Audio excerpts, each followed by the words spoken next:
SK Wise in the mood. Hey, welcome everyone. This is Studio W, the Buzz, your global radio network. Hey, we circle the globe 24 hours a day, 7 days a week, with some of the finest programs you can find anywhere around the world. And now it's time for Soul to Soul. Sit down with the lady Songbird, Jina Hrris. Let's go. Hey, Let's Jina. go. Man, hey, KY. Hey, hey, All hey, right. how you doing? How you doing? All right. I get to say this because you've introduced me so many times on your platform by my artistic name. So now I can just flip the script a little bit. So now I can say, introducing to everyone that knows, world renowned podcaster, Reels to Reels 360. Now he's an amazing new Southern soul artist slash jazz artist slash R&B artist slash inspirational artist, K Wise. Welcome to Soul to Soul Sit Down. How you doing? Oh, thank you. It's fun to be on the other side of the fence. I know. How does that feel? It feels good. It feels good. It feels good. Well, that's the beautiful thing about music. Music transcends different levels. And you've had the opportunity to interview everyone on your platform. That platform has blessed not just myself, but so many different artists. But this is the artistic hat KY we talking to right now. So, how has life been treating you thus far in the entertainment world as an artist? Oh wow. First and foremost, I want to thank y'all, especially you and W the Buzz for allowing me to come on here and grace this stage for the beautiful lady Songbird. I love you to death, sis. It's been, as far as embracing everything, it's bringing back a lot of memories because I was in it as a kid, as a young kid, but now as an adult in this world, it's more than what I dreamed of. It's like it's now finally coming to fruition the way that I envisioned, where I want it to be. And so the step-by-step process, first and foremost, everything wants to go for what I do is do for the love of my mom and my family. First and foremost, everything goes to my mom, man, and God bless the day of my father, because it was them that gave the foundation for everything that I'm standing on now. So I must know this is why I'm doing it, as to give back to them for what they instilled in me and my family. And it's good. I would say it's good. So far, so good. I can't complain. Yeah, you know what? You're doing a great thing. And, I always tell everybody we're supposed to honor thy parents on this day. And that's definitely what, the word says. So you're definitely doing an amazing job. God bless you for that. And early Mother Days, greetings to your beautiful mother. And that's a blessing in itself. My mother's in Dallas, so I understand. And some people, mothers aren't here, so you definitely need to give them their flowers while they're here. Yes. Yeah, Very you definitely need to do that. Yeah. So We're going to backtrack. Okay, you said you started in music. Can you elaborate on that a little bit? Wow. Let me go back to my story. My mother tell you I started singing ever since 3 years old. That's what she told me at 3. And of course, backgrounds, my father's was a minister, and my mom's was a singing. My father was also a quartet singer back in the days, with the barbershop stuff, go back in those quartet days too. So um, all my brothers and I, along with my baby sister, before she was born, we were gifted with song and instruments to play. So I grew up. Let see, my brother was playing the bass, the other brother was playing the piano, the other brother played the drums, other played the lead guitar. So what was I stuck with? The microphone and bongos. so, so I started off as percussionist and everything. And we always singing. We were known in our city, New York, as the Wilson Five, replicating to the Jackson Five back then. Oh, okay. Yeah, so every song that the Jackson 5 came out with, we were singing. We were in it. Really? Yeah. Was your dad as tough as Joe Jackson? Let me tell you something. I'll tell everybody in this world, the house that I grew up in was never, Uh, I didn't grow up in the Hustables. I grew up in the good times. James Evans Jr. oh, James Evans. James, you're James in play. Okay. Anytime he had to put a whooping to Mad Dog, he didn't play. So yeah, you're absolutely right about that. My father ruled with an iron fist. He was the lion and we were the cubs. And if we felt like we was jumping up to be the king lion, he said, "There's the door." He let it be known, there ain't but one king in his castle. I said, "Yep, yes, indeed." So, but all those times, I love it, because if it wasn't for what was structured, like I said, I don't know where I would have been. I could have been in anywhere else, but I'm glad for the discipline. I'm glad for the A whoopings. I'll put it this way, because the A whoopings straighten you out when they needed to be. So people say, "Oh, that's abuse. That's abuse." No, it wasn't abuse then. No, you spared a row, you spoiled a child. Now come on now. That's right. It was. That's right. Ain't nothing happened to us. No, see, I'm here. Yes, that's true. So when it came to those little intricate parts of your life and the stepping stones to make you the artist that you are today, what, along with the learning and trying to learn different ways to perform, did that help you with your performances? Oh, absolutely, absolutely. From I wasn't shy. That's the one thing that because it was what's the sense of being shy when you already in that type of position? So it's like it didn't matter. Only thing that mattered was to make sure that we got it right. Got it right, got the steps right, got the vocals right, everything got to be on pitch and everything like that. So it was work.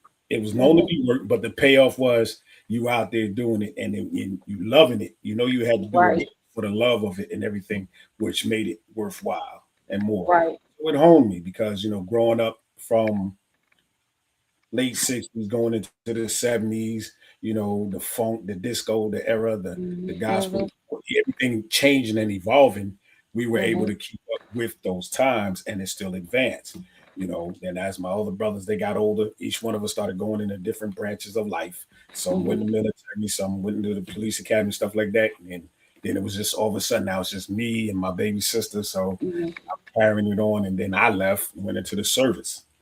So served 23 years in the Army. And even while in the Army, I was still able to hone my craft by singing and performing in certain areas around there. So it kept me in the loop. It kept me in the loop for a long time.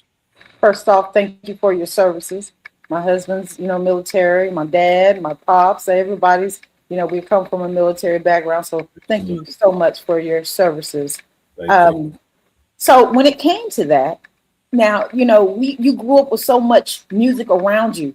Were you inspired by a specific artist other than the Jackson 5? But as you matured into the artist, who were some of your inspirations? I mean, in my household, we were listening to, my mother played mostly all the cool records and stuff like that. So I'll say Sam Cooke was definitely an inspiration. Jackie Wilson, Lou Rawls, Isaac Hayes, Barry White,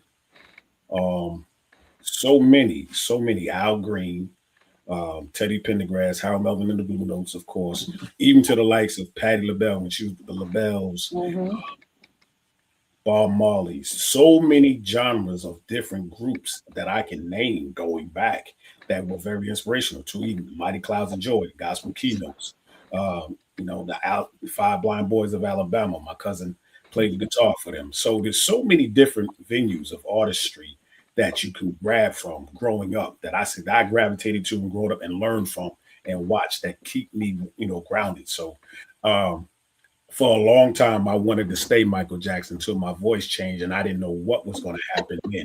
It was hard to go from a very high pitching sound. Right. So all of a sudden now I'm like, where's this coming from? I don't know. I was even scared to talk because it was like different. You had to grow into a new tone. You had to grow into a new voice, especially becoming a natural vocalist. Yeah. And you have to learn, you have to go with the curves, you have to go with the punches, because I can sing 6 octaves now, but when I was younger and in my teens, as I'm getting older, I'm in my 50s now, so definitely I could still execute those notes, but it was so much easier when I was younger. Mm-hmm. You It can't get was me so to much sing. easier. You can't get me to sing ABC like that anymore. Yeah. Yeah, that's absolutely, that's so true. So when it comes to those inspirations, if somebody were to put on a K-Wise record, what do you think they would get from that? Similarity to a Barry White style, or the tones of, like I said, of the great baritones, basses, like I said, Barry White #1, Isaac Hayes, Lou Rawls, in that Mhm, manner. And, mhm. those are my top three when I come to listen to the styles that I've honed and loved so much, you know. And my mother, she's like, "Baby, sing that Barry White for me. Sing that Barry White record for me." So it stuck. It stuck. You must. Okay, all right. Well, we're gonna be waiting on that Barry White tribute. I Come- so bad. I'm ready to do it. I'm ready to do it. Absolutely. yeah, I will. I will say. I know you listen to people all day, every day. Not only you DJ, not only you listen to. You have to listen to the music before you're able to put it on. Just like what William does. You don't put just anything on your podcast or spin it for the masses. So you have first dibs and first hands on what sounds good. But so I'm asking you, from an artistic standpoint, what is the recipe to you of a good song? #1, the lyrics. Definitely, I think focusing on the lyrics Mhm. and the melody. Does the melody and the lyrics match up? You know what I'm saying? There, my guy. What up, Catfish? Hey, my brother from another You mother. know he was here. Yeah, salute, man. Much love. But definitely the melody, to me, I think if they match up with each other, you have a great recipe for a good Mhm. song and everything. So I always say, make sure, research, go back, research it again, and never be afraid to ask someone for the truth upon them, not for That's right. yourself, but upon Mhm. them. Because the only way you're going to correct yourself is if you let people tell you what they think about what Mhm. you have and everything. And true to the light, when you and Mhm. I talked, same thing. You know, Right. and I was like, okay, got you, definitely. Mhm. And it's nothing to take at heart to hurt, but it's always to be taken for a lesson to learn and understand Mhm. how to perfect your craft, how to perfect your song, how to perfect your writing, how to perfect what you want, as far as what you want to go out there so that people can react, relate, and bring back. Those are the main. Mhm. I think it's a good year for it. That's how I look at it. That is absolutely true. I think the highest form of flattery is to actually study, not emulate, but study an artist's craft, because we're always you're never too old to learn. That's right. That's And right. anytime you feel like you are, then you're dead, because we're all continuously learning. And Mhm. as an artist, I think that's the highest form of flattery, is to not imitate, not emulate, but just studies a person's craft and take bits and pieces that you can do to cultivate your own craft to Yeah. make your show amazing. So, yes, I totally agree. Now, this is the question that I want to ask the man that has listened to everybody's record before it even hits the scene half the time.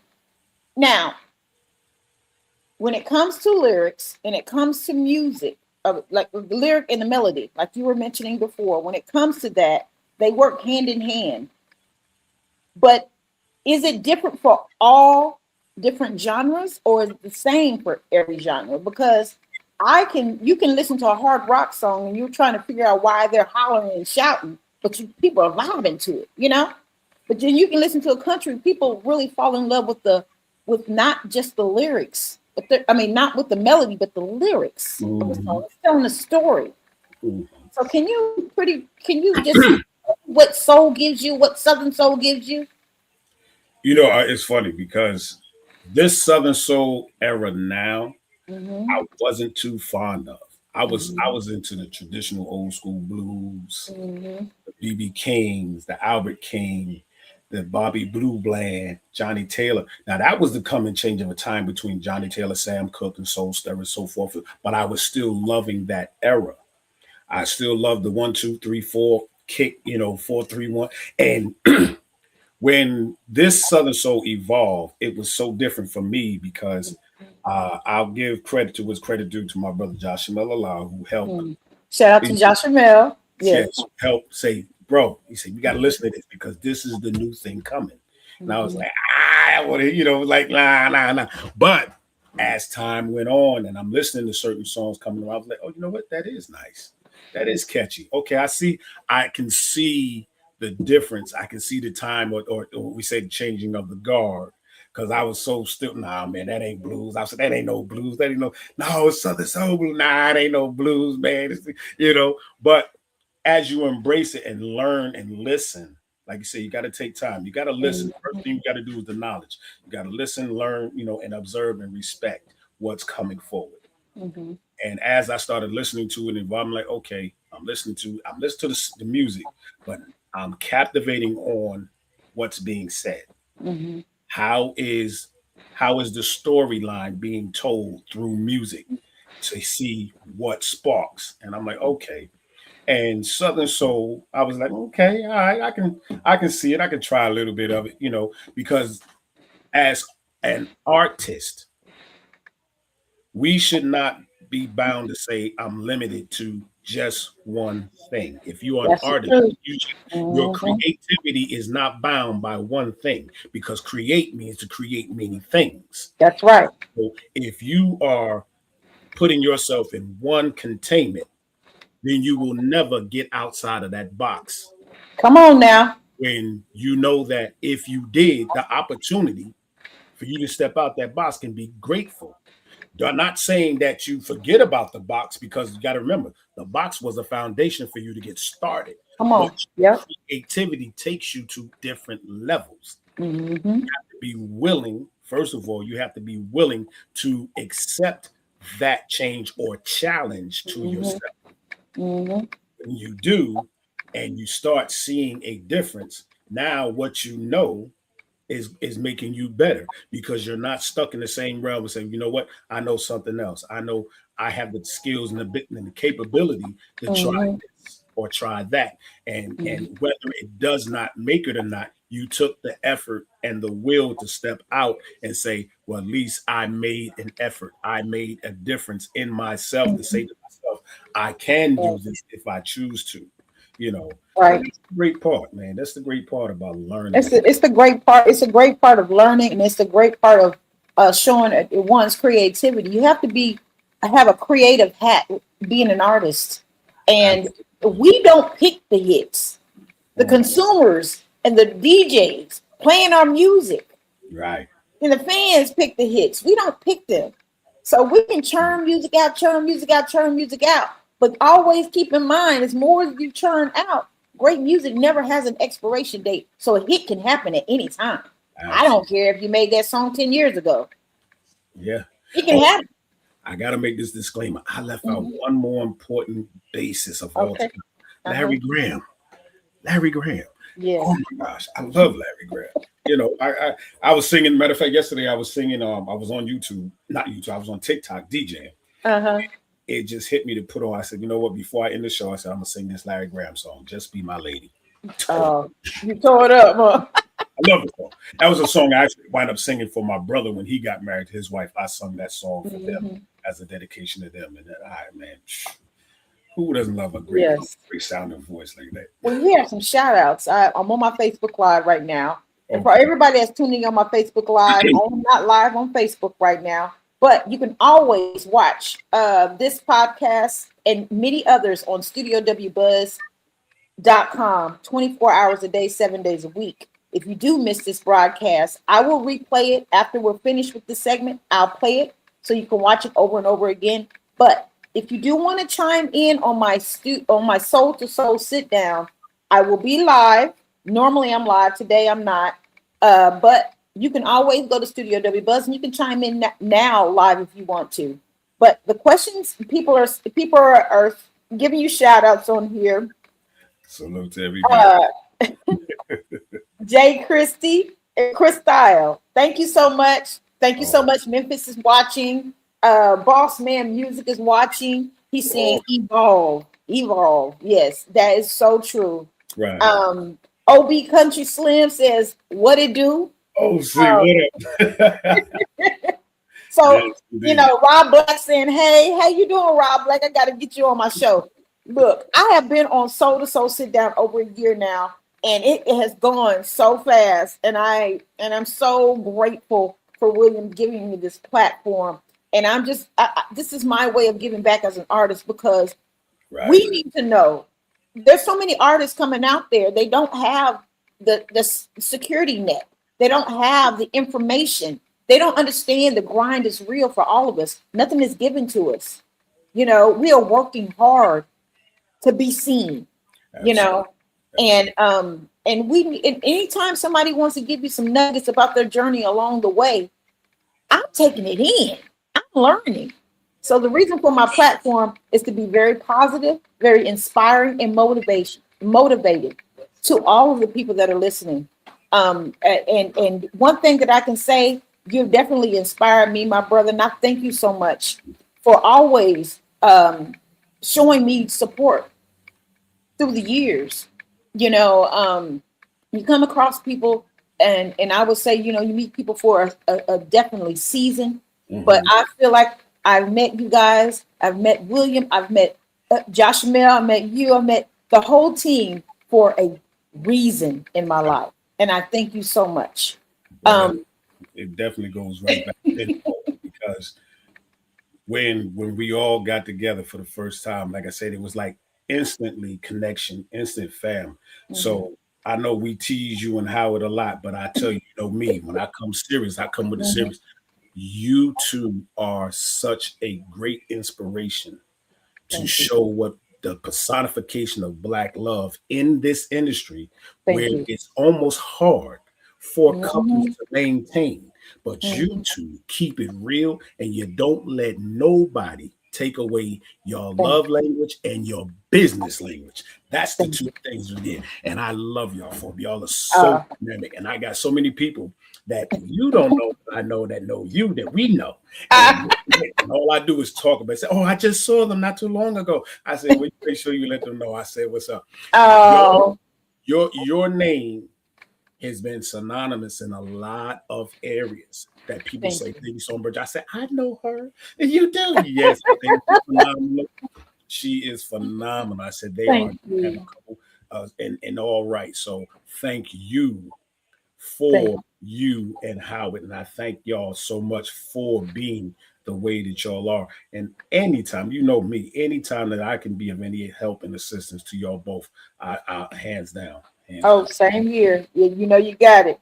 Hey, let's talk about real quick. I want to talk about your music. Okay. So I've been jamming those 3 songs. I listened to them prior to this, but I did listen to them today. So the producer, Bruce J, how was it like working with Bruce J? Bruce is a real cool, funny cat, first of all. He looks so serious, but when you start with, he is funny. But he's a great producer. He's a great producer. He has some good tracks and stuff. And he did have an eye for certain things. When he heard my voice, he said, Kay, I wanted to try something, and it was funny. Like I said, shout out to Patricia Miles, because that's how we connected. Diva Soul, that's my girl. Diva Soul on our show. And she was the one that was telling me about Bruce J and everything. I said, okay. So I actually called him up, talked to him. He said, yay. So he sent me about maybe 12 snippets of some songs and everything. I was like, okay, I like that. But then all of a sudden I'm listening. And there was this one that stood out the most to me. And I was like, hey, I said, I want that. As soon as I heard it, I was already writing the song in my head. And I said, man, okay, I got something for that lifestyle, life. So I said, this one. He said, this the one. I said, yeah, this one. I want this one. And then there was another one right back to back. I said, I want that one too. He was like, well, man. He says, okay. So when I told him I completed the first song, I didn't complete the second song till we actually went to. Actually went to his studio, and I was already writing the song in my head down while we was doing the first song. And so he was like, okay. So when we recorded the first song, everything was nice. It was like, okay. So I said, hey. He said, what's up? I said, you ready to do the next song? He said, what you talking about? I said, I'm ready to do the second song right now. He said, are you serious? I said, yeah. So he did it just like that. And it was a wrap. He's great. He's great. He takes his time, he listens, and he was like, okay, try this, try that, take this, we do that. He was very on point with what he saw with me and how I sounded with this track and everything. And I was like, okay, vice versa. The two can complement. Like I That's said, what you want in a good producer. You absolutely. definitely want that because I've so many instances. I work with so many different producers. My husband can attribute to his one thing he looks for in a producer. For me, he wants a producer to pull the best out of me when it comes to it. Because so many times people they hire you, they want you to record a song because they're fans of you. But if I'm in the studio and I'm singing something wrong, I might hear it, but then there's times when I may not hear it. Don't just be like in awe. Oh, that sounds good. But no, it don't sound good. Let me know. You want that producer that has an ear and really listens to the tone of an artist's voice. Everybody is so different in their way of presenting a song. And when you have passion behind what you're singing, it makes it even better. Yeah. Makes it even better. So what's next for you? What's next? Well, more songs are coming. Other producers that I'm working with as well. And in the future's near future, I'll be in a film. Coming up and stuff. I'll be playing myself. Thank you. And yeah, and it's gonna be a great thing. It's a great thing out of North Carolina and the Greensboro area, and like that. So we'll be filming sometime later. I won't be able to disclose all the information yet. Well, but you need an actress. I'm a girl. listen. Yeah. It's all about production right now. In the future, right now is how I'm making the future happen. Is I'm in school. I went back to college. I'm attending Trident Technical College and getting my associates in media arts. So everything in which we're doing, filming, lighting, editing, writing, music, everything I'm doing that I'm learning for that I'm already involved in with the podcast, so forth. I'm learning the ins and outs of it mostly to understand that what makes it work to get what you want out of it. Right. So to know the business, you need to be inside the business instead of just being on the outside. Because sometimes when you're just on the outside, what's inside can fool you. Right. Because we know that this thing is a machine, right? Everything we do is a machine. We need to know all the technicalities and everything that makes it work. Absolutely. So yeah, that's absolutely right. Oh yes. So loving it. I have 30-minute Thursdays and time has came and passed so quick. And we've had great enlightening conversations. And the reason why I have 30 minutes sit down is because it gives people just enough and insight. People that may not have known KYs on this type of level right here. And I love that. So if somebody wants to book you, KYs, how can they book you? Oh, right now they can catch me on all streaming platforms as well. If you want to book me, you can holler at me. I'm giving out my personal number, but don't be calling it for personal business. You call it for business. Even though right now I'm going to give you can reach me at 254-768-4846. All right. 254-768-4846. Now my sister going to kill me because I should have gave out the other number. Because my sister, right now doing my management and stuff. But serious inquiries. Absolutely. Right. Yes. Well, I want to tell you, Buzz, man, Will, for being the person that he is, a great person. I want to thank him too for man. I've been on his show sometimes as well. Yes. He is an outstanding person, man. Wonderful person. Yes. Inside and out, just a wonderful person. I want to thank you so much once again for being a part of the Soul to Soul Sit Down family and Team Songbird Gender LLC family. Thank you so much for your time, K-Wise. And I always say in closing, like I say every time on Soul to Soul Sit Down, it is always good to celebrate and help support a fellow. Never dim or dull your shine. Till next Thursday. Peace. K-Wise. You know, we can find Can't leave it alone in some crazy situations, but when it's too good to let go. Guys, this has been 30 Minute Thursday. Soul to Soul Sit Down with the latest Songbird, Jina Hrris, and recording artist K-Wise. Come back tonight, 8:15 on the east, 5:15 on the west. For Coast to Coast, Mad Mike, Wild Bill. Until then, I'm in a southern girl.